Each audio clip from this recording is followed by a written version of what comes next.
Olá para você que nos acompanha no TMW Pix e em nossos parceiros em todo o Brasil. Está começando mais uma edição do Pix Notícias. Confira o que nós preparamos para você ficar bem informado. Preço do leite sobe novamente. Falta de chuvas no início do ano prejudicou preparação para o inverno e pecuaristas estão desistindo da atividade. Começam as oficinas públicas para a revisão do plano diretor. Areias de Palhocinha e Ambrósio serão os próximos bairros a receberem as oficinas.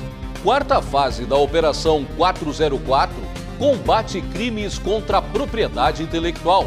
A ação bloqueou mais de 200 sites e quase 500 aplicativos piratas que furtam dados dos usuários.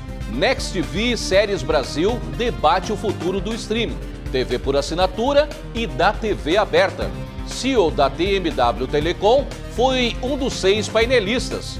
Monitoramento Mirim Costeiro completa 10 anos de atividades em Garopaba.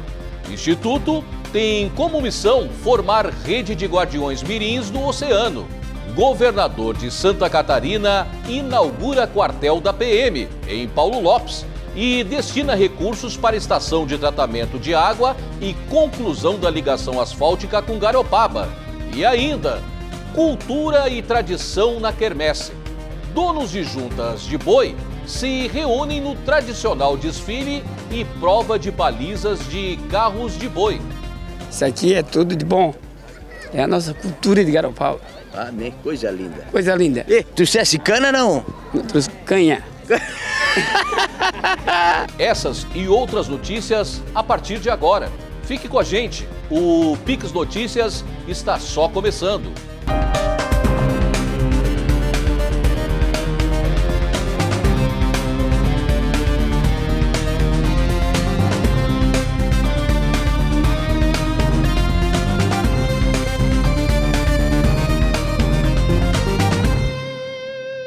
Olá, obrigado pela companhia. O preço do leite nas prateleiras dos supermercados está na média de R$ 5,00 e em pouco tempo poderá estar ultrapassando a casa dos R$ 6,00. Os altos custos para manter a produção leiteira neste período de inverno resultam no reajuste do valor desta bebida tão importante no dia a dia de muitos brasileiros. As secas que o estado teve no início deste ano na região oeste e meio oeste estão sendo sentidas agora no bolso do consumidor. Isso porque a preparação para a produção leiteira começa bem antes de entrar o inverno. Boa parte da alimentação do gado nesse período mais frio é a base de silagem de milho. Com a falta de chuvas no início do ano nesta região catarinense, o estoque de silo ficou baixo. A pastagem tropical, que é utilizada aqui na região, sofre com as baixas temperaturas. Como no pasto falta alimento, o produtor tem que complementar com a ração no coxo, o que torna a produção mais cara. Sendo assim, a oferta por leite diminui e, em contrapartida, a demanda permanece alta. O resultado é repassar o valor, que atualmente já ultrapassa R$ 5,00 em alguns supermercados para o consumidor final. Há um reflexo no preço pago por litro de leite aí para o produtor, devido à baixa coleta, né, dos laticínios, por essa baixa de produção, mas também há um aumento de custo de produção por parte dos produtores. A dieta que os produtores estão fornecendo para as vacas leiteiras, nesse período de outono, ela é uma dieta mais cara, talvez a mais cara do ano. Todos os anos é comum que tenham ajustes no valor do leite para o produtor nesta época, chamado de período de transição. Este ano, o aumento foi acima da média, comparado com as atualizações anteriores, tendo em vista que os preços no custo de produção, que inclui luz, soja, malte e entre outros, também estão aumentando. Para o produtor, atualmente estão sendo pagos R$ 2,70 por litro de leite. Neste mesmo período do ano passado, estava sendo pago uma média de R$ 2,00 por litro. Na verdade, assim, a dieta é mais cara, o custo de produção está mais caro. Agora, o aumento desse ano foi um aumento, sim, acima, né, do que a gente teve nos últimos anos. Então, não é que a margem diminuiu, está mesmo. Muitos produtores estão com a margem até um pouco maior, né? Principalmente aqueles que estão preparados para esse momento, para esse período de transição e também depois para o período de inverno, quando as vacas entram na pastagem de inverno. Então, assim, a margem ela pode sim ter aumentado em muitos casos, mas o aumento não foi proporcional, não, ao aumento do preço pago, justamente porque nesse período o custo para a alimentação dessas vacas é maior. Este período de transição também é chamado assim porque o produtor, além de fazer a reserva com silagem, que é esta que vimos na imagem, normalmente prepara a terra para receber pastagem mais resistente ao inverno, como por exemplo o plantio de aveia. Mas essas plantas ainda não estão totalmente prontas para o consumo do gado agora. Com a entrada dessa alimentação na dieta do gado, o rendimento das vacas pode melhorar, aumentando a produtividade e melhorando os custos dos produtores. Eu acho que, assim, primeiro, baixar dos R$2, não, porque o custo de produção ele aumentou muito nos últimos anos. Então, a média que eu tenho da nossa região de preço pago ao produtor ficou em torno de R$2,10, R$2,13 no último ano, fechando um ano civil, isso 2021. Eu acredito que, e espero também, olhando também do ponto de vista do produtor, que esse valor não seja inferior, seja superado aí nesse ano, no fechamento de 2022. O que acontece, naturalmente vai acontecer, é que a partir do momento que as pastagens de verão começam a se recuperar, ou seja, primavera dentro, esse preço que hoje está sendo pago ao produtor, ele tende a dar uma baixada. O quanto vai baixar, isso somente a velha história da lei da oferta e da procura vai nos dizer, mas é natural que ele vai dar uma baixada sim, primavera dentro. A lida do criador do gado leiteiro não é fácil. Começa cedo, à tarde não pode faltar, sem folga, sem férias. É preparar a ração, limpar os espaços de trabalhos e entre outras funções do dia a dia.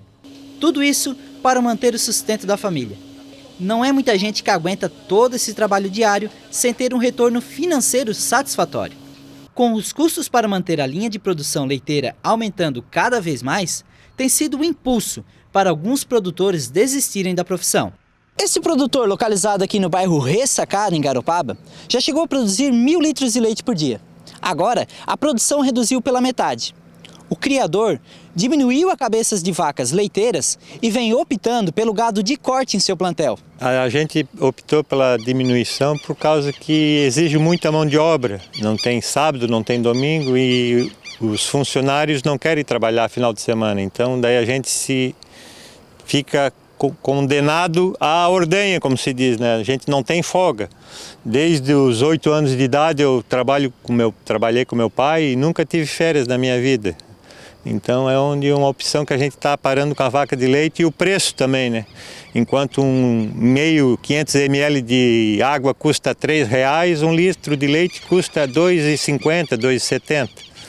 Então isso aí também desanima muito o produtor, né? Kleber comprou um touro puro de origem da raça Red Angus, que é apropriado para o desenvolvimento de gados na produção de carne. Anteriormente, ele utilizava touros de linhagem de raças leiteiras, fazendo com que a produção sempre tivesse continuidade. Agora, ele prevê que em pouco tempo encerrará as atividades na produção de leite e ficará com gado de corte. Além dos altos custos de produção, atualmente apenas ele e a esposa estão na lida. Os filhos estão estudando fora da cidade e não pretendem dar continuidade aos trabalhos dos pais. Este foi mais um dos motivos no qual fez o criador tomar essa decisão. Uma vaca dessa, quando, vamos supor, ela cria, nasce uma bezerra, tem que tratar até um ano e meio para ela entrar em cio, daí no cio mais 9 meses para ela criar, né? E daí vai para a ordenha. E uma vaca dessa demora então na faixa de 2 anos e meio, 3 anos para começar a produzir, né? Onde que se torna caro, né? Tratando e mantendo elas, né? Medicação e mão de obra. O gado de corte, em 1 hora de serviço eu trato o gado todo, né? Daí tem, lógico que vai ter a medicação, que vai ter que tirar um dia a cada 2, 3 meses para medicar o gado, né? Desverminar e tal. Mas é bem menos mão de obra para o gado de corte para o gado de leite, né? O gado de leite é uma rotina de manhã e à tarde, todo dia, né? Sábado, domingo, feriado, não tem dia bom como dia. Todo dia é dia de ordenha e é sempre a mesma coisa, né, cara? No fim é sacrificante isso aí. Para que esses pecuaristas não desistam da produção de leite, o incentivo deve continuar no valor passado para eles. Este criador de São Martinho aumentou a criação e tem investido para continuar os trabalhos. Nos últimos anos, o valor pago pelo litro do leite ao produtor rural não acompanhou o aumento do custo de produção. Então, eu meio que na contramão de tudo que está acontecendo, eu ainda consegui aumentar a minha produção. Porque eu sou um produtor um pouco maior, eu já havia uma estrutura financeira um pouco melhor, mas não é o que acontece na maior parte dos casos na região, que é formada muito por pequenos produtores rurais.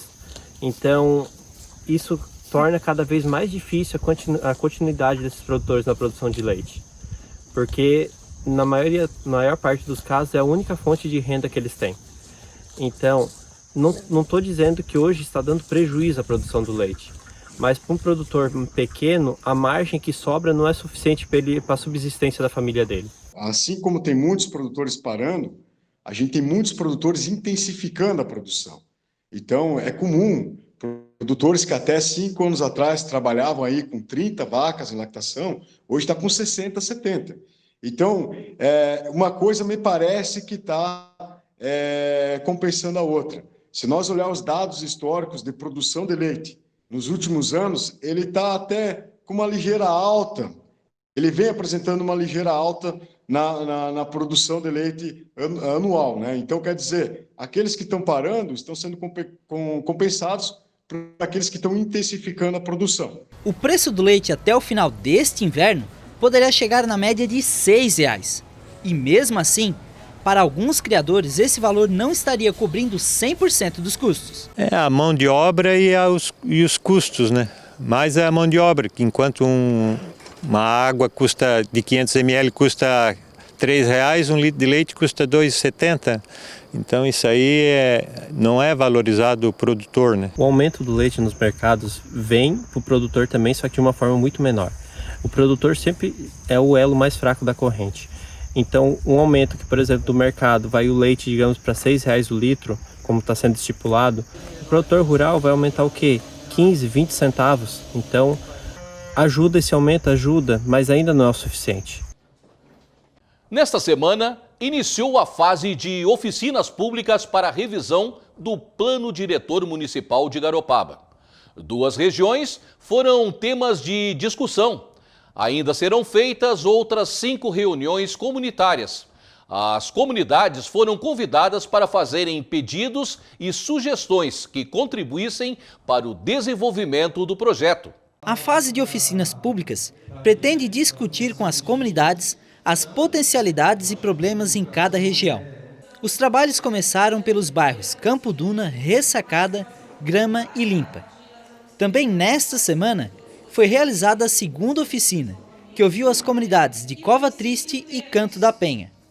Cada oficina teve em média 2h30 de duração, sendo que a primeira hora dos trabalhos foi reservado para explicar para a comunidade o que se trata o plano diretor e como ele será feito. Após esta etapa, os moradores montaram grupos. Reunidos, eles debateram entre si e apresentaram propostas do que querem ou não no bairro. Todas as sugestões foram anotadas em papéis como estes. Todas essas anotações foram colocadas neste painel, que foi dividido em tópicos. As colocações dos moradores foram recolhidas e serão apresentadas no decorrer da construção do plano. Esta mesma metodologia será repetida nas próximas 5 oficinas comunitárias. Nós vamos estar tratando de forma geral diversos temas que serão levados em todas as regiões. Então a gente vai ter um histórico da realidade de 7 regiões, né? O tempo que a gente vai estar utilizando aqui, a da apresentação, a gente vai apresentar mais rapidamente, né? Para que a gente ganhe um pouco mais de tempo na hora dos grupos, da dinâmica em si, e depois a montagem do painel final, que vai ser o nosso resultado. Nós estaremos trabalhando o mesmo procedimento em todas as regiões, né? As pessoas que estão no momento hoje, né, conosco, elas podem participar das demais também. Então, se surgir outras ideias, potencialidades, algum outro problema que surgiu e não lembrou no momento, pode trazer na próxima reunião, pode nos trazer ou pode levar também no planejamento da prefeitura. Então, pode estar encaminhando para a gente ideias, propostas, o que surgir posteriormente. Então, fica aberto, né, durante todo o trâmite desses levantamento da leitura comunitária. Assim como destacou a coordenadora, cada oficina trata de uma região específica. Entretanto, o cidadão tem o direito de participar de todos os outros encontros. Assim como o senhor Luiz, que apesar de morar no bairro Capão, por ser engenheiro urbanista, decidiu que participará ao máximo da elaboração da nova versão do plano diretor. É muito importante porque Garopaba talvez seja das praias do litoral catarinense a que tem a melhor qualidade de vida. Melhor qualidade de vida que é associada a um plano diretor que tem uma volumetria controlada, os prédios só podem ter no máximo 2 andares e todas as pessoas têm sol nas suas casas. E em casa onde entra o sol, não entra o médico. Aprendi na faculdade de arquitetura lá no século passado. E o meu professor disse, olha, cuidado porque mexer no plano diretor, principalmente quando se trata de alturas, pode ser roubar o sol das outras pessoas. E é muito chato quando resolvem mexer na regra do jogo com o jogo em andamento. Porque quem construiu aqui, construiu dentro da regra atual. E a gente quer preservar, porque isso é qualidade de vida. Em casa onde entra o sol, não entra o médico. Com todo o respeito que os médicos merecem, por favor. Eu sei que os médicos têm que trabalhar, mas a gente não precisa, a gente arquiteto, projetista, engenheiro, não precisa colaborar tanto fazendo as pessoas ficarem doentes por falta de sol. Quem participou das oficinas destaca a importância em continuar acompanhando o desenvolvimento do plano diretor. Isso aí para nós é muito importante, né, Vinícius? Nós estamos participando do plano diretor, representando a comunidade da Limpa.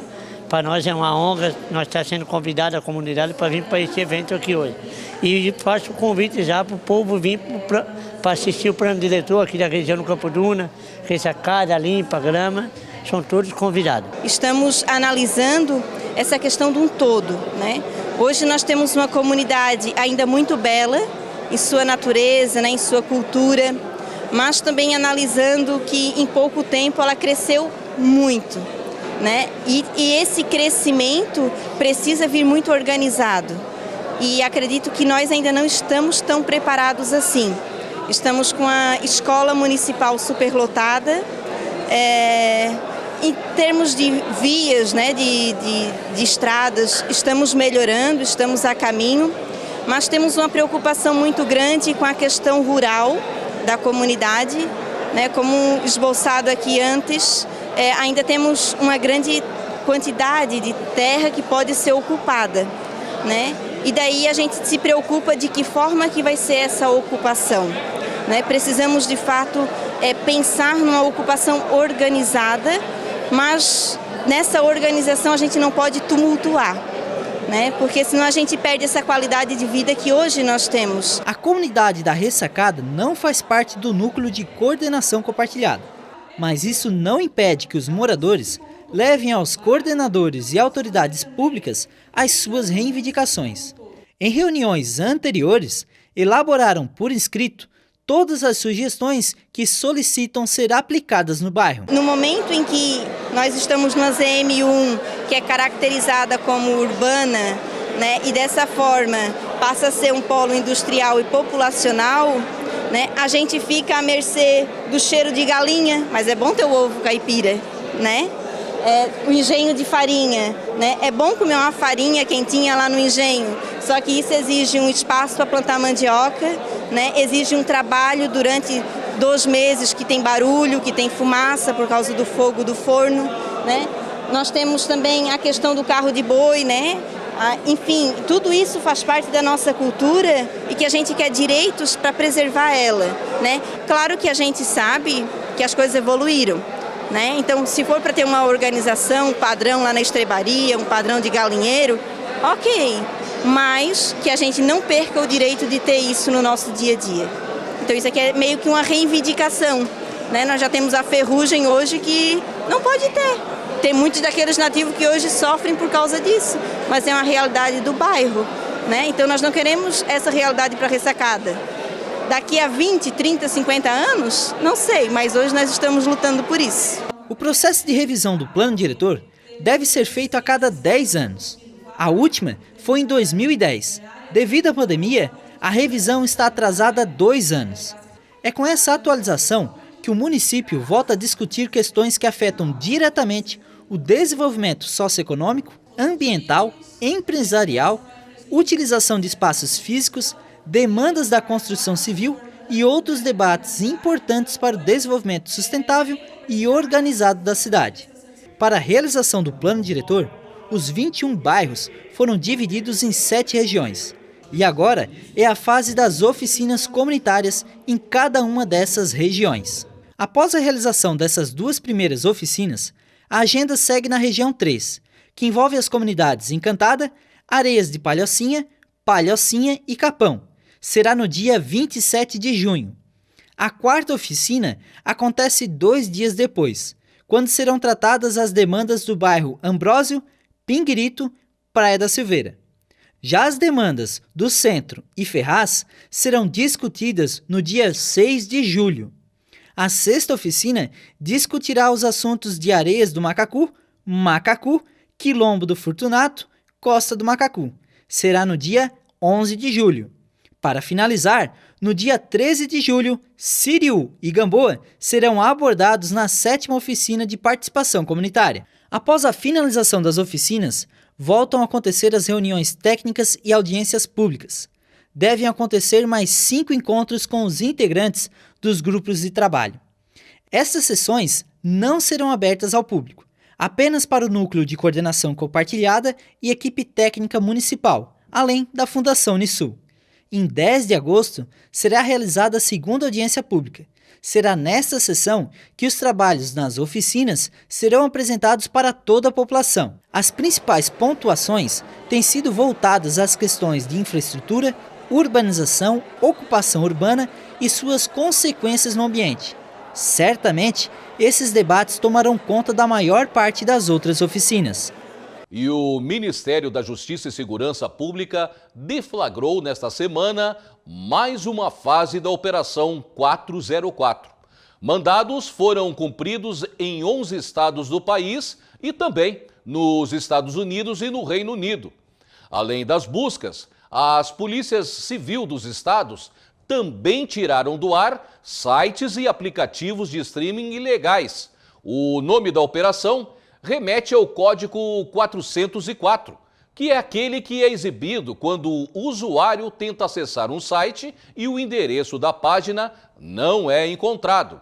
A pirataria online, além de ser uma prática criminosa, traz com ela uma série de prejuízos. Empregos deixam de ser gerados, impostos deixam de ser recolhidos e os dados de quem se utiliza desta fraude ficam vulneráveis a grupos criminosos. Vamos falar a nível de país. Se deixa de arrecadar 15,5 bilhões de reais por ano. Na arrecadação de impostos é afetado em 2,2 bilhões. Tá? Então, se deixa de gerar empregos formais, tá? Se deixa de arrecadar e o consumidor, às vezes, comprando caixinhas, utilizando aplicativos falsos, cara, às vezes ele acha que está pagando barato, mas sai muito caro, que são os dados dele que são subtraídos, as informações pessoais que são furtadas dele e lá na frente são utilizadas para o cometimento de crimes, para práticas de fraudes, etc. A operação, que iniciou em 2019, está na 4ª fase. Neste novo estágio da Força-Tarefa, os principais objetivos foram o cumprimento de mandados de busca e apreensão, a remoção de sites piratas e também de aplicativos falsos, a remoção de conteúdos na internet e também a identificação de pessoas e organizações que cometem crimes contra a propriedade intelectual, fazendo com que sejam responsabilizadas criminalmente. O início, da Operação 404 foi muito mais focado no mercado audiovisual, filmes, séries.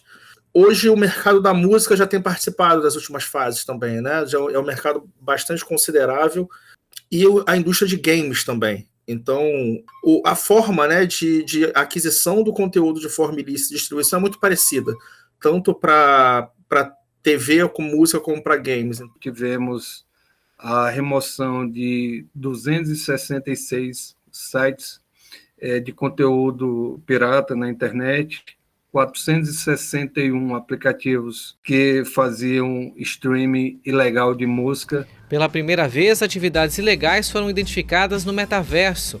violações de direitos autorais neste formato foram coibidas durante a ação. Ao todo, 4 canais e 90 vídeos foram derrubados nessa nova modalidade de crime virtual. Pioneirismo da ação, eu te garanto que foi a primeira vez que isso foi feito na América Latina, que está no mundo, eu não vi nada parecido. Foi uma busca e apreensão para remover conteúdo pirata do metaverso. Então, o cara criou um determinado mapa numa plataforma, estabeleceu um cenário para um evento lá, convidava as pessoas e lá praticava crimes contra a propriedade intelectual. Então, ele chamava as pessoas através de um aplicativo de streaming de vídeo.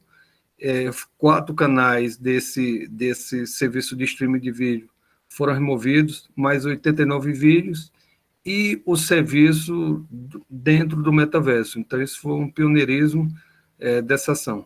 De acordo com dados da Associação Brasileira de TV por Assinatura, a ABTA, os serviços pirata de TV ultrapassam 33 milhões de usuários.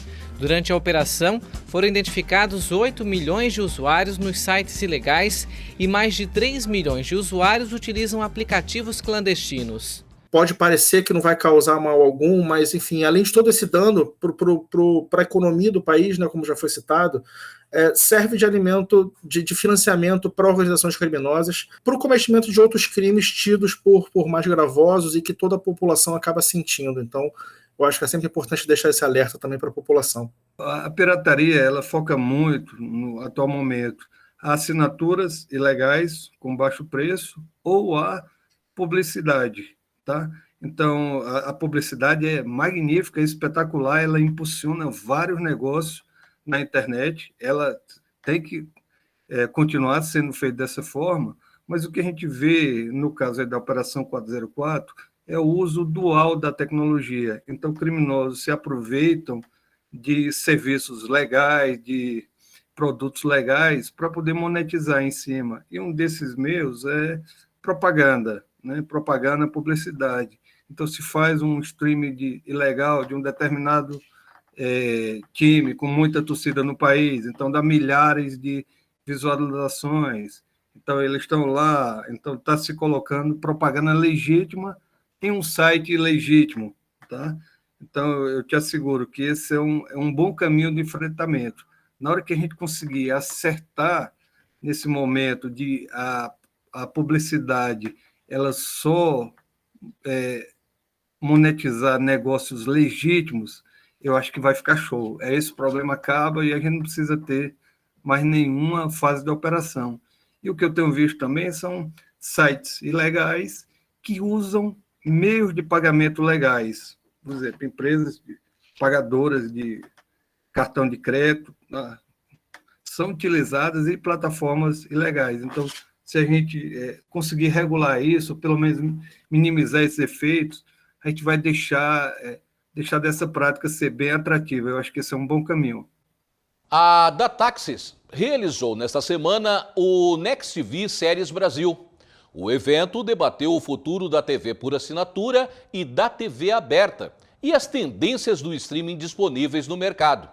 O CEO da TMW Telecom, Rodrigo Matos, foi um dos painelistas. Ele falou sobre o TMW Pix. O consumo de conteúdo audiovisual mudou nas últimas décadas. As plataformas de streaming ganharam espaço no mercado e a tecnologia favoreceu o embarque de canais lineares, aqueles da tradicional TV a cabo, também no ambiente digital. O streaming, que antes possibilitava o consumo apenas sob demanda, agregou ainda mais serviços.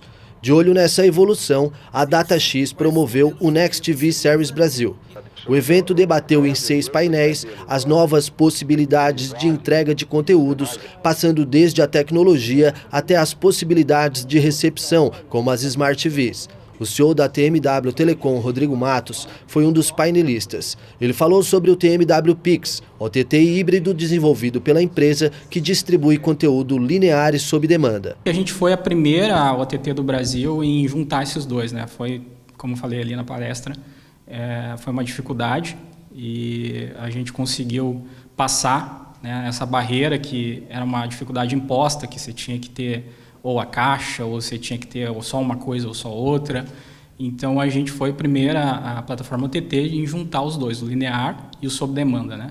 Então esse é o grande diferencial que a gente tem hoje. Com certeza, como eu comentei ali, as outras plataformas vão convergir para isso também, né? Rodrigo participou do painel ISPs e o Dilema da TV.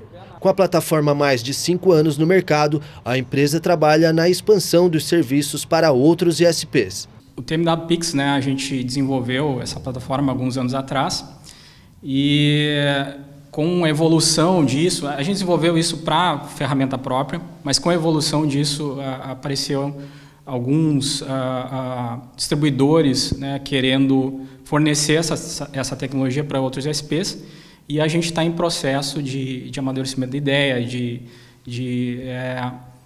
criar mais conteúdos específicos para esses novos ISPs e ferramentas para esses novos ISPs, né? Então, acredito que sim, a gente vai lançar essa plataforma para outros ISPs usarem também. A plataforma conta hoje com mais de 100 canais e mais de 5.000 horas de conteúdo sob demanda, como filmes, séries, documentários, animações e shows. O serviço vem ampliando o número de conteúdos e aposta na regionalização. A Pix TV, por exemplo, é um produto distribuído pelo TMW Pix, que se destaca como fonte de conteúdo nas regiões atendidas. Hoje em dia a internet ficou o cano está tão grande, né? Tá todo mundo vendendo 1 giga ou até mais, que tá praticamente como você tem luz, né? Eu não compro energia elétrica eu quero só 100 watts, só 200 watts. Ela tá ali presente, você usa o quanto quiser. E eu tenho certeza que isso vai acontecer o mesmo com a internet nos próximos, 5 anos ou nem isso, porque a gente já chegou num patamar que não tem nem o que usar mais, sabe? Se eu entregar, mais do que 1 giga para uma casa, por mais que tenha vários equipamentos ligados, não vai usar aquilo ali. Então, o foco vai ser, para os próximos anos, com certeza, o conteúdo regional, o diferencial regional da coisa, né? O gerente de jornalismo da Pix TV, Tiago Pereira, foi um dos mediadores do evento. Ele apresentou o painel O Futuro da TV a Cabo, Fibra, Streaming e a Revolução da Smart TV. Empresários e gestores de telecoms debateram sobre o tema. Que broadcast é um hábito, streaming é uma escolha. De fato, eu penso exatamente assim. E hábitos são duros de morrer, como a gente sabe. Então eu prevejo que nós vamos ter que conviver com uma situação híbrida por muitos anos, uma situação em que a gente vai ter televisão linear, que poderá ser entregue por cabo coaxial ou por streaming, por IPTV no caso, né? E streaming, que oferecerá uma enorme variedade de programas e, por enquanto, estão deixando o assinante um pouco perplexo. Uma outra coisa que pensei no painel imediatamente anterior foi a brincadeira que fizeram dizendo: onde está o meu jogo de futebol? As pessoas não sabem onde encontrar mais o seu jogo de futebol, porque ele pode estar na Star TV, na ESPN, na Disney, no SBT, na Globo, no Premiere, pode estar em qualquer lugar. Eu demoro 10 minutos para encontrar o meu jogo de futebol. Nos dias 8 e 9 de novembro, o evento retorna com a edição presencial na cidade de São Paulo. Será mais uma opção de troca de experiência entre os profissionais do mercado. É o primeiro ano que eu participo, né? Eu achei bem interessante, sinceramente eu não sabia que esse evento acontecia no Brasil, né? Eu já ouvi falar desse evento fora do Brasil, então fiquei contente que fui convidado, foi uma surpresa, eu não sabia disso, né? E eu acho bem interessante porque, como todo evento, né? Você acaba com o network que você faz com as pessoas, acaba aprendendo coisas novas, adquirindo conhecimento e levando conhecimento para as pessoas também, que é o principal. O Instituto Monitoramento Mirim Costeiro completou 10 anos de atividades em Garopaba. O projeto tem como objetivo formar o maior número de monitores mirins do oceano, criando uma rede de protetores dos mares. O Monitoramento Mirim Costeiro é um programa pioneiro em educação socioambiental, cujo objetivo é transformar crianças em guardiãs do oceano. O Instituto desenvolveu uma metodologia onde alunos da 4ª e 5ª série das escolas municipais de Garopaba se tornam pesquisadores e monitores da área litorânea onde vivem, conhecendo e aprendendo na prática sobre a importância de preservar os mares. É super importante pegar, trabalhar com as crianças das escolas municipais, tirando um pouquinho de dentro da escola e trazendo um conteúdo que é pedagógico, que é didático e que traz muita informação com relação às questões ambientais, que é eminentes, são necessárias que a gente tome atitudes urgentes para que a gente possa no futuro ter tanto as praias, os oceanos, enfim, tudo mais preservado, pelo menos é o que a gente imagina e tenta fazer. Nesta semana, 20 alunos da 5ª série da Escola Municipal Norberto da Silva, do bairro Encantada, tiveram a oportunidade de passar a tarde na sede do Instituto, localizada no centro histórico da cidade. A experiência foi aprovada pelas professoras e pelos alunos. Muitos deles aguardavam ansiosamente por essa visita. É que o mundo que a gente está vivendo é um mundo bem diferente do que eles estão vendo, Muito videogame, muita televisão e acabam não tendo essa parte do mar, assim, de coisas simples até que eles não conhecem. Acaba que muitas figuras dali eles conhecem até de desenhos animados e foi vinculados a isso. Vivem e moram aqui e conhecem pouca coisa do mar, assim. Então foi muito importante essa vinda aqui e principalmente depois a saída para conhecer algumas coisas lá na praia, porque o mar não é só isso que eles vê pelo lado de fora, Tem a parte de dentro também dele. É a primeira vez que eu venho aqui por causa da escola, senão eu não teria vindo. Foi bem legal, eu já sabia um pouco do mar, mas agora aprendi mais ainda.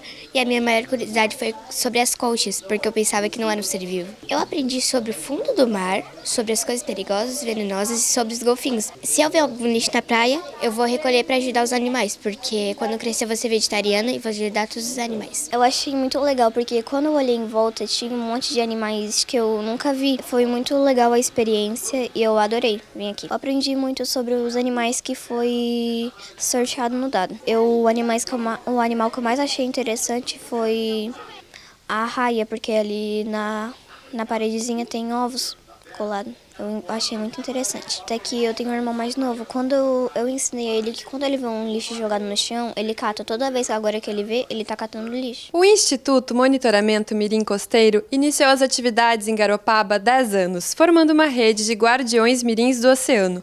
O Instituto busca replicar sua tecnologia social no maior número de cidades litorâneas, para que mais crianças entendam a importância de preservar as riquezas do mar. A ideia do projeto é expandir isso, a missão do projeto é essa, que tem como missão a gente ter várias cidades ao longo do litoral fazendo esse tipo de atividade, para que a gente possa estar trocando essas informações e que isso possa, inclusive, ser levados como política pública, porque nesses 10 anos de monitoramento a gente tem dados e informações das praias que são bem importantes. Por exemplo, a questão do lixo encontrado na areia, quais as quantidades de lixo, que tipo de lixo é encontrado, de que maneira poderia se fazer política pública, desde a questão do uso do canudinho, de copo descartável, da coleta, da logística da coleta do lixo, pode ser utilizado por qualquer projeto de lei que possa vir tentar resolver essa questão do lixo que vai parar nas praias e que vai parar dentro dos oceanos. Então, o projeto ele tem esse viés, essa missão de quanto mais puder envolver escolas e guardiões dos oceanos ao longo do litoral, seria bacana. A gente já está a nível de Portugal, atravessamos o oceano e expandindo, Santa Catarina, a gente já tem 3 cidades fazendo isso, e mais Ubatuba e São Paulo. Nesta semana, um quartel da Polícia Militar foi inaugurado em Paulo Lopes. O governador Carlos Moisés, deputados estaduais e outras autoridades políticas estiveram presentes. Também foram liberados recursos para outras demandas do município, como a conclusão de ligação asfáltica com Garopaba. Apesar da chuva forte que caía, a inauguração de um quartel próprio da Polícia Militar de Paulo Lopes reuniu algumas autoridades políticas da região. Por meio de uma parceria entre Prefeitura, Governo do Estado e Polícia Militar, o prédio foi entregue com a presença do governador Carlos Moisés. Paulo Lopes, até então, estava alojada em uma casa adaptada, pagando aluguel, né, onde era a sede do Grupo Policial Militar, e hoje a gente está fazendo a entrega de um quartel construído para essa função, prédio adequado às nossas realidades, um prédio de 80 metros quadrados, com as salas necessárias para a gente atuar, e uma casa própria, né, o melhor de tudo, um terreno e o prédio próprio da Polícia Militar. O governo estadual prevê a entrega de 18 novos quartéis para a Polícia Militar. As obras serão feitas em cidades pequenas, onde o custo do aluguel impede que esse orçamento seja revertido em investimentos na corporação. Porque nós temos vários quartéis que, ao longo do tempo, por não ter a sede própria, a gente acaba alocando imóveis e isso acaba sendo uma despesa pública que conta no final do mês, e somando tudo isso é um volume considerável. Então, você tendo um quartel próprio, né, esse valor não é mais gasto com manutenção e com despesa de aluguel, você consegue investir em outras áreas para a condição de trabalho dos policiais militares. Então, é um marco, porque a gente reduz custo de manutenção, custo de aluguel e consegue investir em outras áreas que são de necessidade da Polícia Militar de Santa Catarina. O governador falou sobre a valorização da segurança pública durante seu mandato, cujos investimentos já totalizam 340 milhões de reais, entre viaturas, armamento e novos prédios. A Polícia Militar, especificamente, assim como outras forças de segurança, também receberam muitos investimentos. A valorização profissional está se dando, está ocorrendo. É a polícia melhor remunerada do país. Está recebendo agora pistolas beretas para cada policial. Todo policial são um investimento bastante importante, são mais de 11 mil pistolas, se não me falha a memória. Investimentos em viaturas, né? Nós inteiramos agora mais de 400 viaturas entregues. Comandante Pontes, na Academia da Polícia Militar, entregamos coletes balísticos, enfim, e os quartéis, obviamente, que é o espaço onde as pessoas vivem com dignidade e trabalham e recebem a comunidade para ter essa relação próxima, né, da polícia presente, a polícia de proximidade com o cidadão, dá essa referência para as cidades. Então, tem que ser um ambiente adequado, tem que ser um quartel digno, tanto para receber o cidadão, quanto para receber o policial que presta um relevante serviço à sociedade catarinense. Além do quartel, os investimentos do governo estadual em Paulo Lopes totalizam 32 milhões de reais. Esse valor contempla a licitação para uma estação de tratamento de água, a pavimentação da estrada que conecta Garopaba a Paulo Lopes e a construção de uma creche, além de outros investimentos menores em infraestrutura e educação. É muito importante, várias obras que o governador vem trazer hoje, todas são importantes. A captação de água, né, é uma obra de 10 milhões, um sonho que a comunidade tinha. A questão da infraestrutura, a ligação Paulo Lopes de Garopaba, mais 2 milhões, uma creche de 2 milhões e 600. Então são obras fundamentais para o município que a gente tem o prazer de estar recebendo. Nesta quinta-feira, teve o início da primeira Semana Municipal do Pescador em Garopaba. A data pretende fortalecer esta prática que faz parte da história do município. Com o objetivo de aprimorar as técnicas da pesca, incentivando a preservação de espécies marítimas, conscientizar o pescador da importância para o desenvolvimento econômico e social, foi aprovada no ano passado uma lei de autoria do vereador Rogério Linhares, que cria a Semana Municipal do Pescador, na qual incentiva a realização de palestras, campanhas educativas, cursos e outros eventos. As ações devem ser realizadas entre os dias 23 a 30 de junho. Trazer esse conhecimento para as crianças, porque muitos são filhos, netos de pescador, filhos de pescador, vizinhos de pescador. Então, trazer isso, essa cultura para os nossos alunos é fundamental, né? Então, essa semana vai ser uma semana de programação envolvida, sim, com bastante crianças, né? Todas as nossas crianças do município, algumas escolas do Ouvidor, Gamboa, eles vão estar fazendo esse trabalho nos ranchos de pesca. Vai ter sarau literário também aqui, com contação de história de pescador, vai ter várias apresentações aqui, vai ter o monitoramento Mirim, que também vai fazer uma palestra, né, que é um grande parceiro nosso. Então vai ter bastante atividades, bastante coisas lindas aqui durante a semana. Nesta primeira edição, as atividades contaram com a participação de alunos da Rede Municipal de Ensino. Na Escola Pinguirito, alguns trabalhos relacionados à pesca já eram desenvolvidos. A diretora Maria de Fátima, que é de família de pescadores, destaca a importância da inclusão desta cultura que conta a história da cidade em sala de aula. Então, tudo isso é uma maneira que a gente tem de valorizar a nossa cultura. Então, já desde 2011 eu faço esse trabalho com os alunos, eu trazia eles aqui, eles faziam um trabalho de entrevista com os pescadores, a gente vinha na praia, a gente sentava, a gente ia no rancho, a gente via como eles faziam essas redes, né? Toda uma reforçando tudo que foi ensinado lá em sala de aula. Isso é rico e a gente não pode deixar isso acabar, a gente tem que lutar realmente para trazer e para mostrar para a criança. Então, qual é o meio que a gente tem hoje? A escola. A escola pode difundir tudo isso, né? Eles são pequenos hoje, mas eles nunca esquecem que eles estiveram na praia, que eles conversaram, que eles entrevistaram, eles não esquecem, né? Isso tudo fica com eles. Depois de um tempo, eles até vão dizer, eu estive na praia, eu entrevistei, eu conheço esse senhor, a gente conversou com ele disse como é que ele faz rede, ele falou... Tudo isso a gente consegue trabalhar. A lei busca valorizar ainda mais os pescadores, como forma de incentivar os que ainda resistem à atividade, que vem reduzindo os números de adeptos a cada ano.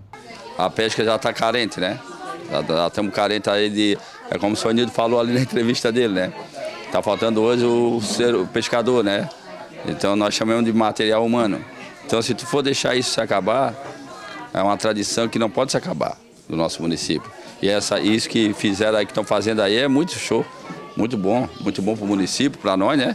Principalmente para nós que estão pensando em nós, né? Pensando em amanhã ou depois aí as crianças, principalmente as crianças aí, ó. Então aí, isso aí para eles é bom.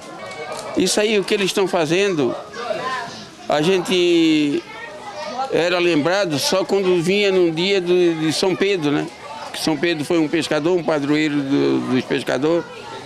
Então isso agora, nesse que eles estão fazendo nesse momento agora, é muito bom. Porque vai ser uma lembrança para o pescador e o pescador não vai deixar de ser homenageado, né? Vai ter uma lembrança principal sendo agora nesse momento. É muito bom isso aí. São 8 dias de ações. Nos primeiros dias foram realizadas apresentações de filmes e curtas na Casa de Cultura, além de visitas escolares nos ranchos de pesca de Garopaba. Neste sábado, também teve corte de cabelo e barba dos pescadores. A Casa de Cultura também recebe o sarau Histórias de Pescador neste domingo. De segunda a quarta, seguem as visitas dos estudantes do ensino fundamental nos ranchos de pesca. Palestras de preservação marinhas e oficinas de tecer rede de tarrafa também fazem parte da programação. Para encerrar, na quinta-feira, a sessão na Câmara de Vereadores vai homenagear os pescadores Jair Ribeiro e o já falecido Sebastião Messias de Souza, ambos do centro. A Semana do Pescador pretende incentivar a continuidade dessa atividade que, por muito tempo, foi a principal fonte de renda do município de Garopaba, buscando aproximar os profissionais da comunidade e fazendo com que as histórias de pescador não fiquem só no passado. Uma vez meu pai tinha pescado aquele peixe lá aquele peixe que parece aquele peixe que fica no chão, que limpa. Arraia? Eu acho que é. E aí ele comeu a arraia também? Não, a gente colocou no mar de novo. O meu avô era pescador. Meu pai pescava, mas não é profissional. Então, a tainha é um peixe muito valente, que ela luta para sair da rede. E o pescador tem que ser muito cuidadoso para puxar a rede, porque senão ela pode sair. E antigamente, o pescador dava um peixe para as pessoas que estavam lá na praia, mas hoje em dia não dá mais, senão ele não tem mais aquele peixe que ele queria. Não sobra peixe para ele. Eu aprendi bastante coisa na pesca, na minha família também. Tu gosta de comer um peixinho? Não. Tu não gosta de comer peixe? Eu gosto de comer um peixinho sim, mas eu não sou muito de peixe não. Meu pai tem um monte de tainha. Tem um monte? Porque eles têm um restaurante ali, então eles fazem pratos de tainha. De linguado. Eu gosto de tainha de qualquer jeito.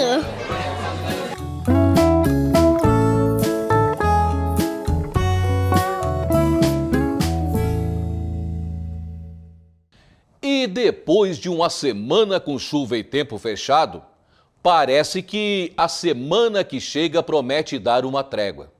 Será que o sol volta a brilhar? É o que vamos descobrir agora, no Boletim do Tempo. Olá, Marcelo. Olá para você que acompanha o Pix Notícias.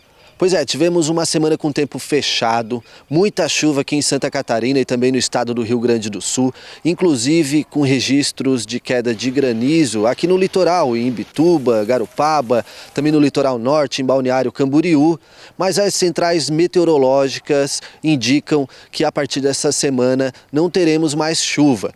Ainda no domingo e na segunda, a presença de muitas nuvens intercalando com períodos de sol, mas pelo menos a chuva vai dar uma trégua mesmo. No domingo, as temperaturas variam um pouco, entre 12 e 16 graus. Na segunda-feira, entre 14 e 19 graus. E na terça-feira, entre 15 e 21 graus, com possibilidade de chuva durante a madrugada e também na manhãzinha de quarta-feira. A tendência a partir daí é o sol aparecer e aí sim teremos um final de junho, início de julho com tempo mais seco. Essas são as atualizações do tempo. Na semana que vem eu volto e agora é com você no estúdio, Marcelo. Obrigado, Eduardo. E após uma semana da realização da 22ª Quermesse de Garopaba, a administração municipal já começa a pensar na edição do ano que vem. Foram 4 dias de festa na Praça Governador Ivo Silveira. Segundo os organizadores, neste período, passaram pela quermesse cerca de 30 mil visitantes que prestigiaram 3 shows nacionais, apresentações musicais e culturais com artistas locais, além da gastronomia. Nesta, que é a maior festa da região com entrada gratuita. A administração havia se preparado para receber uma média de 15 mil pessoas por dia. Embora não tenha alcançado a expectativa, a quantidade de pessoas que participaram da 22ª Quermesse de Garopaba foi de 10 mil na primeira noite, 6 mil na sexta-feira chuvosa e de 12 a 13 mil pessoas no sábado. Um número bastante expressivo para uma festa de comunidade que se fez esse ano, né? A quermesse, que realmente a gente reduziu a quermesse para a comunidade, que era esse o nosso objetivo, fomentar as entidades e dentro da comunidade de Garopaba, um número bem expressivo aí, praticamente mais da metade da população da cidade de Garopaba. Esta redução que o secretário se refere é com relação à volta do evento para a praça do centro do município. Mudança que agora a administração avalia se poderá ser repetida nas próximas edições. Há possibilidade sim, a praça, o espaço público, ele foi o suficiente e ele pode comportar ainda mais um número maior de pessoas realmente. A gente tem aí um espaço bastante amplo em que criamos um modelo para a quermesse, pensando num público de até 15 mil pessoas, a qual não foi atingido, né, por dia, e mesmo que se tivéssemos alcançado, a praça seria o suficiente. Então, para os próximos anos, 23 e assim demais, a gente tem a certeza de que a quermesse será sediada, realizada na Praça Governador Ivo Silveira. Isso sim, ela será realizada desta forma, com esse molde que foi utilizado esse ano e, lógico, né, com melhorias que poderão ser feitas. Apesar da festa ter resgatado a tradição com a volta para a praça, algumas críticas foram geradas com relação à demora nas filas e à falta de produtos na praça de alimentação. Questões que devem ser trabalhadas para não se repetir na próxima quermesse. Outra questão que está sendo analisada é o retorno para a comercialização de espaços, já que nesta edição as barracas foram disponibilizadas apenas para entidades sem custos. As pessoas estavam bastante empolvorosas de ter uma quermesse, de voltar a sediar uma quermesse, de estar num espaço dessa forma. Então ela estava muito aguardada. Esse público foi o que a gente imaginava, porém a forma de atendimento, talvez ali centralizado com a venda e a entrega do material ao mesmo momento, pode ter gerado esse transtorno da espera, da demora. Mas já estamos trabalhando, pensando de uma forma, de repente, de uma centralização de caixas, onde a gente possa ter ali, que você, munícipe, frequentador da festa, compre o seu ingresso, compre o seu passaporte e dali ele só precise retirar nas entidades. Também, dessa forma, buscar aumentar o número de entidades. Esse ano a gente teve 14. E para ano que vem, quem sabe a gente possa ter um número maior, sei lá, 15, 16, 20 ou talvez mais. Mas, porém, isso tudo de acordo com as reuniões, as próximas que a gente vai estar fazendo com eles. Quanto aos shows, a tendência é que permaneça tendo apresentações com cantores de sucesso nacional. Porém, que não gere um número de pessoas superior ao que a praça possa suportar. De acordo com o espaço que nós possuímos aqui na praça, pensamos que os shows a nível nacional não podemos também trazer nomes de tamanha importância de sucessos atuais. Talvez isso não irá ser uma boa ideia em relação a espaço. Precisamos ter essa preocupação, né, com aqueles que aqui nos virão visitar. Então, mas sim, pretendemos manter os shows nacionais e criando dentro dessa mesma expectativa deste ano. Shows nacionais, mas que não estejam em tamanha evidência, né, a nível nacional, para que não possamos, de repente, criar uma situação desagradável e a festa que teria para ser tudo, né, mil maravilhas, possa trazer algum tipo de transtorno. O evento, que iniciou em 1999, ficou 2 anos sem ter sido realizado devido à pandemia. Pela primeira vez, foi coordenado pela atual administração. Ficam agora os ensinamentos para a 23ª quermesse. De acordo com o que aconteceu agora, a gente vai ter um parâmetro para o próximo ano, porque esse ano a gente não tinha isso. A gente montou a festa da forma que achávamos que ia ser ponto positivo. Beleza, é dessa forma que vai dar certo. E deu certo. Teve esses pontos a serem analisados e que vai ser resolvido, sim, mas dessa forma a gente vai ter agora então uma base para as próximas edições, para 23, 24 e assim por diante. Então acreditamos que o próximo ano a gente já não vai ter esses pontos que, vamos dizer assim, que algo deu errado, a gente vai poder corrigir. No último dia da quermesse, foi realizado o tradicional desfile de carros de boi, com prova de baliza. No total, 42 juntas de boi e 3 juntas de cabrito passaram pela Lagoa das Capivaras, em Garopaba. O Nativinho foi conferir de perto o que aconteceu por lá. Há mais de não sei quantos anos aí, já mais de 10 anos, né, Batista? Eu já participei bastante do começo, já fui campeão uma porção de vezes, mas de uma parada, né? Sou agricultor, muito feliz nessa profissão, que veio do meu pai. É verdade. Então hoje estamos aqui mais um ano participando da quermesse, né? E do nosso desfile de carro de boi. Isso. E ainda vou voltar ainda, né? Olha, vou voltar. Hoje ainda não? Não, hoje não. Hoje não. Nos próximos anos, que isso não vai acabar tão cedo, né? Não pode acabar, a gente tem que manter, né, manter Batista? A tradição, isso aí faz parte dos nossos avós e tem que continuar, né? É a pesca, a agricultura, tudo junto. É né? tudo junto. Se não tem a pesca, não tem a agricultura, não tem comida. É verdade. Daí não tem comida, né? Então, ô Batista, qual é o recado que tens a dar pra galera que tá assistindo nós e acompanhando? Porque tem muita gente que não sabe do desfile, do carro de boi, da baliza e como funciona, né? Não, como funciona os agricultores, eles trabalham o ano todo com seus animais na roça, né? O que vão fazer aqui, eles fazem na roça. Sim. Então tem que ser um animal manso, um animal que saiba trabalhar, tem que ensinar ele a trabalhar. Então hoje eles vão mostrar o trabalho dele na roça, né? Cada um tem um jeito diferente? Cada um tem um jeito, né? Cada dono tem um jeito de trabalhar com o seu animal e é isso. Aí depois no final é o desfile, daí vai ter o prêmio, né? Tem um prêmio, né, para cada um, primeiro lugar, segundo lugar, terceiro lugar. O prêmio de participação para aqueles que vêm participar também ganham, né, que é importante para ele não desanimar, né, para outro próximo ano ele vir, que não é o prêmio, é a participação. Isso é o que vale. Tá aqui, tá com essa turma maravilhosa aí, conversando, dando alegria para todo o povo aí catarinense, garopabense que vem aí prestigiar. Tem gente de fora da Garopaba que vem, né? Vem participar, vem porque gosta dessa tradição, porque outros lugares também tem essa tradição também. Sim. Tem muito lugar aí que tem essa tradição, então eu acho que quem é criado no campo, ele gosta disso. Pode ser qualquer lugar, ele gosta. Aí. E quem é criado na cidade também gosta de ver, né? Com certeza.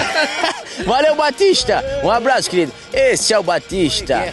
O que vocês estão fazendo? Vocês vieram prestigiar mesmo, hein? Com certeza. Nessa chiqueza toda, porque isso tudo... É para aparecer, né? Fazer as fotos, as selfies, né, querida? Isso. E se a selfie nós não temos como recordar, né? Com certeza. Qual é o teu nome? Meu nome é Alba. Olha, Alba, coisa chique, a gente já fala elogiando. Alba. Alba. Yeah. Lua Clara. Lua Clara. Sandriele. O que vocês estão achando da quermesse, desse evento maravilhoso que está acontecendo aí? Maravilhoso, eu estou encantada com isto. É porque eu nunca participei, né? E hoje eu estou pela primeira vez participando e estou adorando. E você, querida? É perfeito, né? Olha que tantos bois bonitos que a gente tem aí. Eu também nunca tinha participado e esse evento que vai acontecer agora da baliza é perfeito, né? É bom demais. E agora nós vamos ver, vamos passar bem na frente de vocês. Toma cuidado, hein? Ai, o medo fica...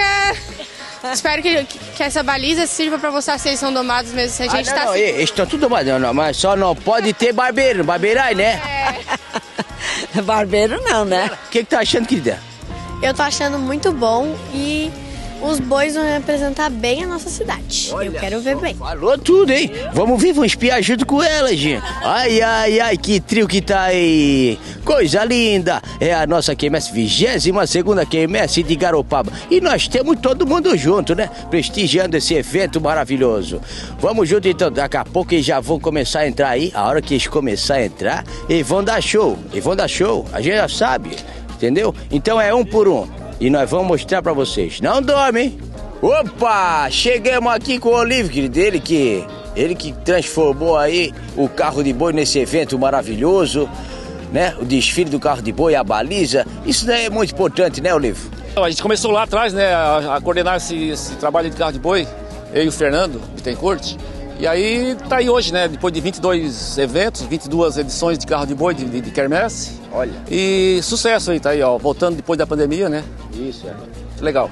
Depois da pandemia, faz 2 anos já, né, ou a primeira, que a quermesse que a gente ficou, foi por causa do caminhoneiro, né? Agora, e por causa do Covid, então...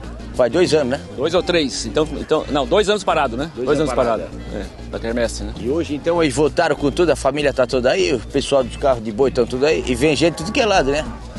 Tudo. Inclusive tava falando aí que do Campo Duna vieram andando de carro de boi, vem Campo Duna, Macacu, Costa do Macacu, todo mundo, do norte a sul aí de Garopaba aí tá participando aí. Sim, o importante é manter a tradição, não é mesmo? Claro, acho que tem que manter, né? É uma coisa, é uma raiz, né? Uma coisa lá de trás de Garopaba, pesca e agricultura aí, carro de boi, faz parte de Garopaba, né? Isso aí não pode deixar esquecer. Não pode deixar. Fui ver, já veio em cima, rapaz, do carro. Olha aquilo lá Tem de tudo hoje aí. Mulher, criança, idosos, a família toda, né, participando. Até aí, ó, nova geração aí, 9 anos, o Miguel. Olha aí, ó, 9 anos. Opa, bom dia, Miguel. Bom dia. Vai participar hoje, querido? Vou. Olha ali. Mas é a primeira vez, não? É a primeira vez. Primeira vez? Qual é a sensação? Nervosismo? Felicidade? Qual é? Nervosismo, né? É. Bem nervoso, né? Mas é legal, você já anda bastante vezes no carro de boi ou só nesses eventos assim? Não, eu vim de carro de boi, né? Mas eu sempre participei, né? É? Sempre vinha Mas com em motivo. casa, durante a semana, tu cuida dos boi, corta o capim, como é que é? Eu faço bastante isso também de vez em quando. Porque às vezes eu tenho que fazer trabalho da escola, né? Aí não dá de ficar... Ah, não pode deixar de estudar, né, querido? Com certeza. Uma diversão. Olha aí, coisa linda, Miguel. Muito bom. Esse aqui também, olha, a família dele participa direto, os tios, né? E ele tá desde pequeno aí participando. Bom dia, Maurício. Como o Oli falou aí, 22 anos de quermesse, 22 anos de desfile de carro de boi. E troca gestão, muda gestão. Eles continuam valorizando essa tradição que é do município e certamente tem que continuar valorizando aí por muitos anos. Aqui é uma geração nova, a gente sabe que vai diminuindo, mas quando tiver esse apoio aí, vamos estar correndo atrás para fazer acontecer. O apoio da família e dos amigos e de todo o povo garopabense, isso é importante demais. E vamos movimentar essa cultura que é linda, né, queridos? Olha, ô Biluca, e agora para ganhar isso aí, querido, como é que vai fazer? Tu disse que tu ganha ou não? Não quero nem ganhar, só quero participar. Só participar, né? Já tá. Foi só falar em ganhar. Bom tamanho. Fala pra eles aí, manda um recadinho. Galera, isso aqui é tudo de bom. É a nossa cultura de Garopaba. Amém, coisa linda. Coisa linda. E, tu trouxe cana não? Trouxe canha. Olha! Bom dia! Bom dia pra ti também. E qual é a sensação de chegar aí, querido, de participar desse desfile da... Hã? Cara, top. Primeira vez que eu tô trazendo os bois aí, meu pai já participa há bastante tempo. Sim. É legal, cara, dar continuidade nisso aí, é bom, importante, né? Fazer uma farra também, né? E também manter a cultura, né? Aqui a gente encontra bastante gente conhecida, né? Encontramos. Só o espião bom, né? Só os criados da terra. Agora eu quero espiar como é que vai ser a tua baliza aí, hein? A baliza? Não, hoje eu não tô. Ah, não vai? Já tô destreinado. Tô destreinado. Então tá bom. Nós temos aqui do lado o Nelinho, ele lá do Morro da Encantada, que sempre participou do desfile. Ô Nelinho, o que tens a dizer para nós, querido? É que eu tenho a dizer que isso é uma grande satisfação para todos que estão aqui presentes. E a quermesse que voltou para a praça é muito importante. E agora nós vamos ver o desfile dos carros de boi e vamos ver quem é que vai ser o premiado na baliza. Olha aí, já ganhasse alguma delas aí não? Não, eu nunca participei, eu só era juiz na época. Ah, era o juiz, é? Ah, tem essas coisas? É, tem essas coisas para ver qual é o boi maior, o carro mais enfeitado, o carro natural, então era isso. Sim, e a turma já está preparada aí, né, Lô, né, seu Nelinho? A turma já estão preparada, já estão vindo com os bois, com os carrinhos de boi, para não perder a nossa tradição, né? É verdade. E se deixar cair essa tradição, logo vai embora. Com certeza, não pode parar. Não. E de geração para geração, essas coisas aí tem que ter nas escolas, para o pessoal dar continuidade, né, Nelinho? É isso aí, tem que ter. Até a minha filha trazer os meus netos para ir ver também a carreata. Eu acho que é muito importante a nossa comunidade em Garopabense, que sempre a nossa tradição foi isso, e não deixar morrer essa tradição. É isso aí, palavras do Nelinho. Vai começar pelo Vitor do Joca, Vitor Cardoso, ele já está preparado, a outra turma também, e é tudo por ordem, turma, é tudo organizado. Então, vamos aguardar o locutor Chamaês, que eles vão passar pela aqui, não tem? Vão entrar por lá, vão... Meu Deus do céu, ó. Será que o boi vai fazer isso daí mesmo? Vão espiar, né, turma? A do Ambrósio, olha só, que parelho, hein? Olha só que coisa linda. Agora ele vai fazer, ele faz a volta primeiro ou ele já vai fazer na baliza? Vai fazer na baliza, olha aí.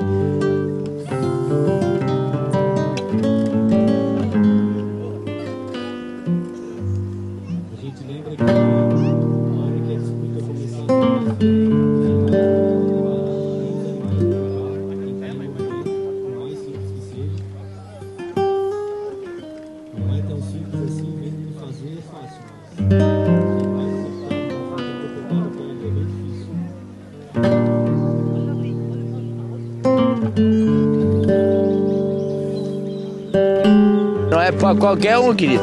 A CNH que ele tem que treinar, não é na autoescola não, viu?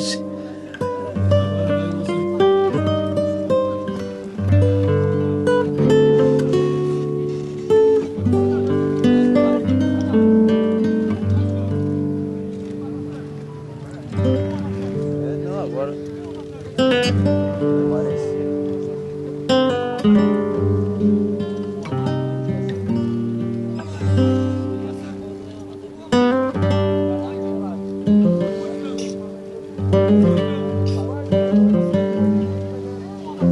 O mascote do evento, hein? Miguel. Pela primeira vez participando aí no evento. Olha que coisa linda, hein? Mimoso e o Valente. Para fazer muito movimento que pode assustar o animal, né, queridos?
Miguel finalizou, a galera batendo palma pra ele, o mascote do evento, deu um show.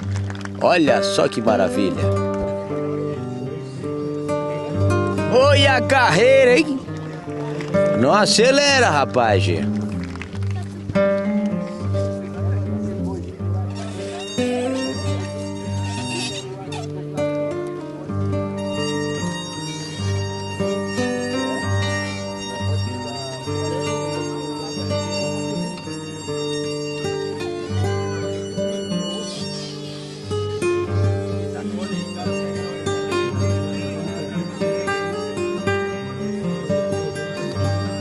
Tem que ter, a habilidade tem que ter, ó.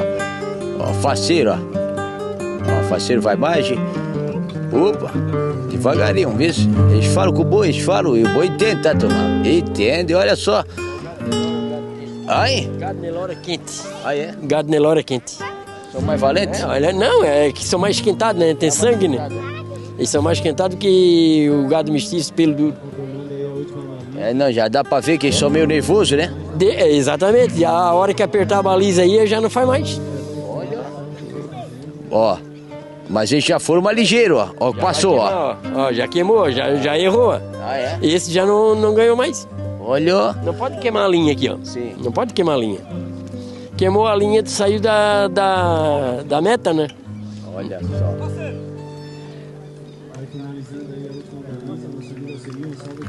Muito bom.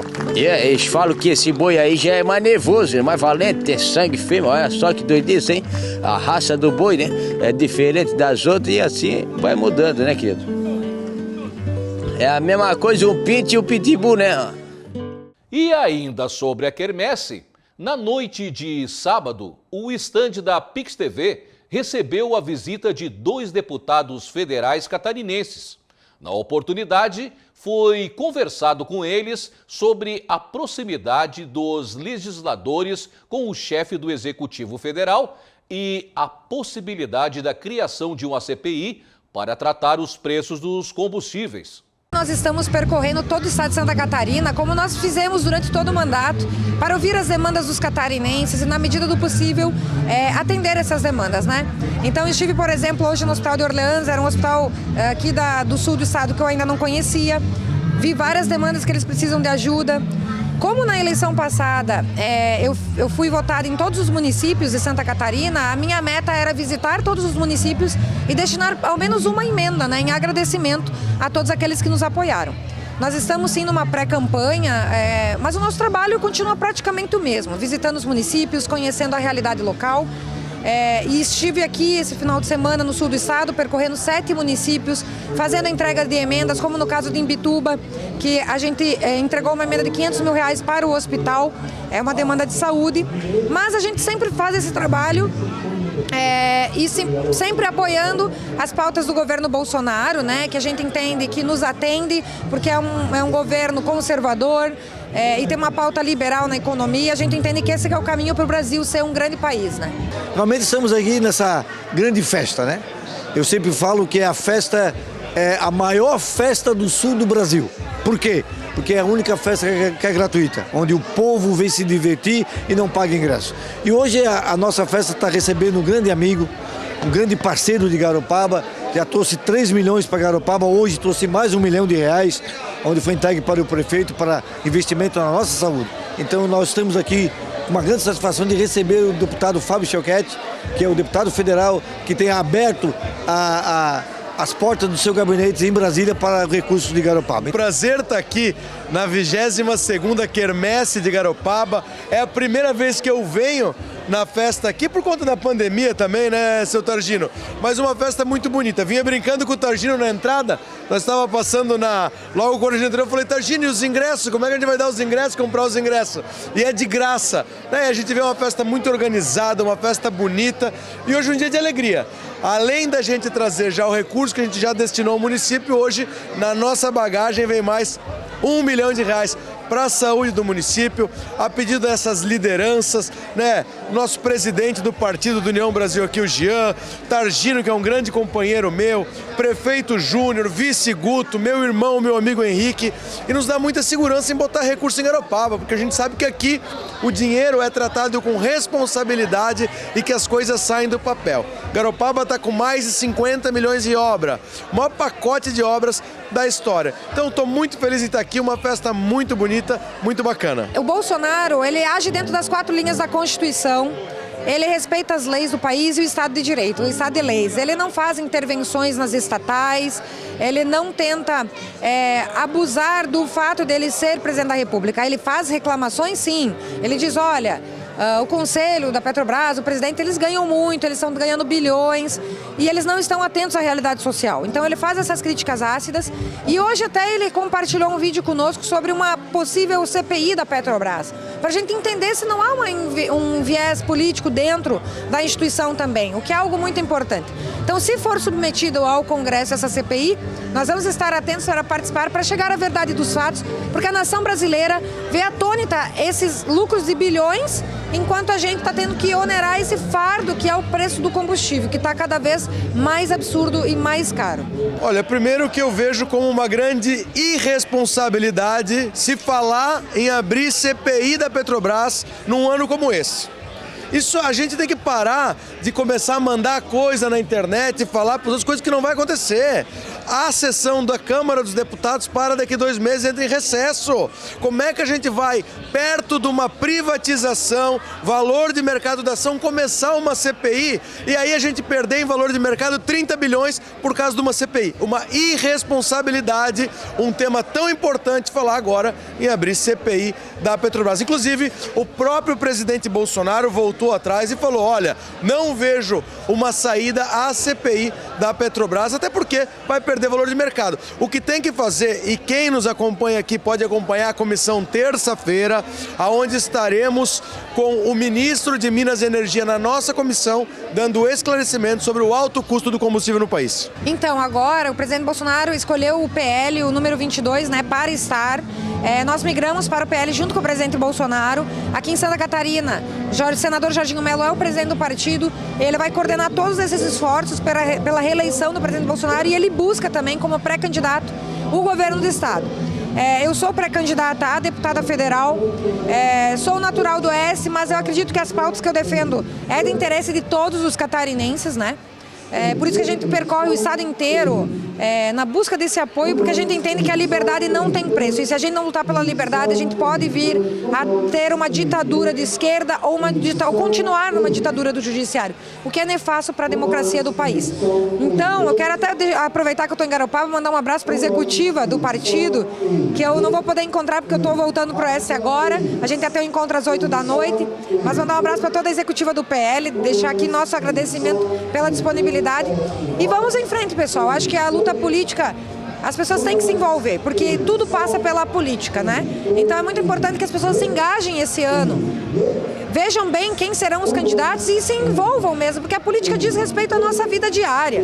O político pode facilitar ou dificultar a nossa vida. Então é muito importante que a gente esteja atento a esses movimentos. Fui deputado até hoje, até agora, que mais votou com o presidente Bolsonaro nas sessões do Congresso Nacional, nas sessões da Câmara dos Deputados. Exerci de 2019 a 2021 o cargo de secretário de comunicação do Congresso Nacional e agora estou presidente da Comissão de Minas e Energia. Uma comissão muito importante, pela 2ª vez na história, um catarinense preside essa comissão e sou o presidente mais jovem da história do país a presidir uma comissão. Então, vejo com muita responsabilidade um momento difícil, diesel nas alturas, gasolina nas alturas, e a comissão tem que dar uma resposta para a população. Então, a gente vai continuar fazendo esse nosso trabalho e apoiando o presidente. A deputada federal Caroline de Toni falou também com a nossa equipe sobre a atuação do Supremo Tribunal Federal, principalmente sobre as últimas ações relacionadas à liberdade de expressão. Para a parlamentar, o Senado deve exercer o poder de controlar os freios e contrapesos entre os poderes do Estado, conforme previsto na Constituição. Então, nós estamos vivendo um momento muito drástico na sociedade brasileira, que tem a ver com essa não garantia da liberdade de expressão. Porque se todo cidadão tem a liberdade de expressão, um parlamentar tem na palavra o seu maior instrumento. É por isso que a gente tem no artigo 53 da Constituição algo chamado imunidade parlamentar, para que nas suas opiniões, palavras e votos, ele possa livremente se expressar. E mesmo que ele faça críticas ácidas a membros de outros poderes, como foi que aconteceu com o Daniel Silveira, ele nunca poderia ter sido preso, não poderia ter sido colocado uma tornozeleira eletrônica, ou ter arbitrado uma multa, ou bloqueado agora as contas da esposa dele. Isso é um verdadeiro afronta ao Estado democrático de direito. Isso só acontece porque, infelizmente, o Supremo Tribunal Federal tem sido um braço forte da esquerda no Brasil, né? A gente vê que tudo que a esquerda peticiona lá, ela encontra eco dentro do Supremo, que muitas vezes a gente vê, por exemplo, o ministro Alexandre de Moraes agindo como vítima, acusador e julgador em processos em que ele é parte, em que ele é eventualmente o objeto de análise. Até as crianças, quando vão jogar futebol, sabem que o árbitro da partida de futebol não pode ser de um dos times, porque ele vai ter a tendência de puxar para o lado dele. Então, a gente está vivendo um momento em que a sociedade brasileira está atenta ao que está acontecendo, vê que isso é um verdadeiro absurdo, mas o presidente, mesmo diante de tais absurdos, ele agiu dentro das 4 linhas quando deu a graça para o Daniel Silveira, e novamente o Supremo está querendo ver se essa graça é válida ou não, sendo que eles já tinham falado em vários vídeos que a graça era um instituto presidencial e que eles não deveriam se meter, mas quando é o Bolsonaro, tudo é possível. Então, a gente espera que esse ano o povo brasileiro esteja consciente e a gente possa renovar o Senado Federal com pessoas ficha limpa, que não tenham o rabo preso com processos por causa do foro privilegiado, que são julgados pelos ministros, e possam ter a liberdade para fazer o que é certo. Se eventualmente algum ministro cometer um crime de responsabilidade, que o Senado exerça o seu poder dos freios e contrapesos da Constituição e possam, se for preciso, fazer o impeachment de um desses ministros, porque eles já rasgaram a Constituição há muito tempo. E a gente tem, às vezes, até receio de falar as verdades, porque parece que a gente vive um estado de ditadura judicial, e não uma democracia, um estado de leis, um estado de direito, mas sim um estado de autoridade exercida pelos ministros. Então a gente precisa retificar isso. O presidente Bolsonaro, que é taxado de autoritário, ele defendeu a nossa liberdade o tempo todo na pandemia, e agora tem feito, defendendo Daniel Silveira, agindo dentro da Constituição. Então é por isso que a gente defende o presidente Bolsonaro e vê que ele é o melhor para o país.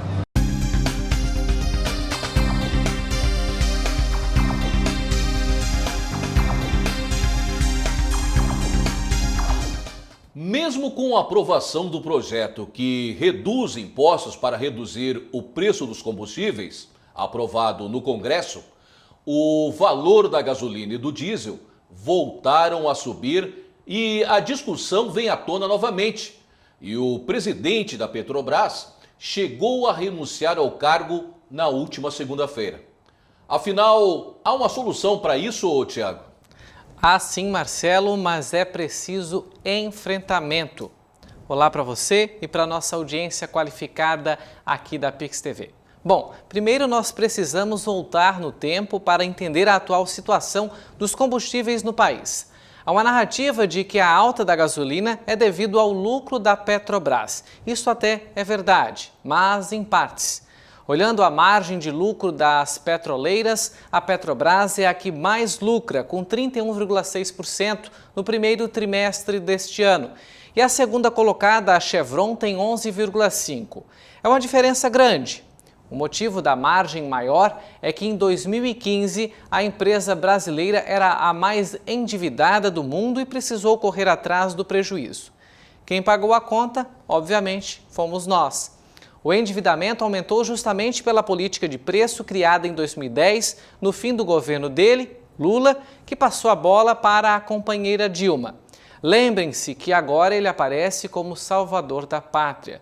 Fechando esse parêntese, o governo na época tinha que reduzir os juros para incentivar os investimentos e quis controlar a inflação controlando o preço dos combustíveis. Mas a pergunta que fica é: mas se conseguiram reduzir a dívida, por que a margem ainda está alta? É que a Petrobras é monopolista. Mesmo o monopólio tendo acabado no Brasil em 1997 no governo Fernando Henrique. Para termos uma ideia, o Brasil tem 17 refinarias e 13 são estatais. Isso totaliza 98% da produção, é muita coisa. Agora, respondendo à sua pergunta lá no início, Marcelo, só há uma saída para isso mudar: a competição. É preciso incentivar a concorrência. Para isso, não podemos mais cometer erros como políticas populistas de vender o combustível com preço muito baixo, como feito em 2010. E é preciso acabar com a preferência da Petrobras nos leilões, pois a política atual muito pouco ou quase nada quer competir com a Petrobras. Aqui no Brasil é absolutamente desigual esse nível entre as empresas. Mas para isso é preciso, obviamente, o enfrentamento. E precisamos parar com os discursos populistas, os mesmos que fizeram a realidade atual chegar no quadro que estamos presenciando, Marcelo. E na corrida presidencial, tem pré-candidato já sinalizando caso não vença no primeiro turno. Qual a postura terá no segundo turno da corrida presidencial? É isso mesmo? Pois é, Marcelo. Simone Tebet, do MDB, disse e não mandou recado que, caso não vença no primeiro turno, não estará assistindo na sala, na frente de uma TV. Ela disse que estará em um palanque eleitoral defendendo a democracia, o que aponta claramente que, para ela, o Lula representa a democracia. Triste, porque a pré-candidata acredita ainda na possibilidade de crescer nas pesquisas até outubro e chegar ao segundo turno. Em posicionamentos anteriores, a senadora, que ganhou destaque atuando na triste CPI da Covid, já disse que Jair Bolsonaro namora com o autoritarismo. Por aí já dá para tirarmos a conclusão que a chamada terceira via flerta com a esquerda. E o que não vão faltar são oportunistas buscando atrapalhar outras candidaturas. Até aí tudo bem, a democracia é isso. Mas, na verdade, sabemos que muitos estão sedentos por coalizão em busca de uma fatia no governo, caso o lado que eles apoiam sejam vencedores. O eleitor precisa, portanto, ficar bem atento, de olhos abertos com relação a isso. Marcelo, por hoje é só, eu volto na próxima semana. Obrigado, Tiago. E o Pix Notícias de hoje fica por aqui. Acompanhe a nossa programação 24 horas no canal 11 do TMW Pix e em nossos parceiros que distribuem nosso canal em todo o país. Acompanhe nossas reportagens e também as novidades da nossa programação em nossas redes sociais. Nosso endereço é @PixTVHD. Obrigado pela companhia e até a nossa próxima edição.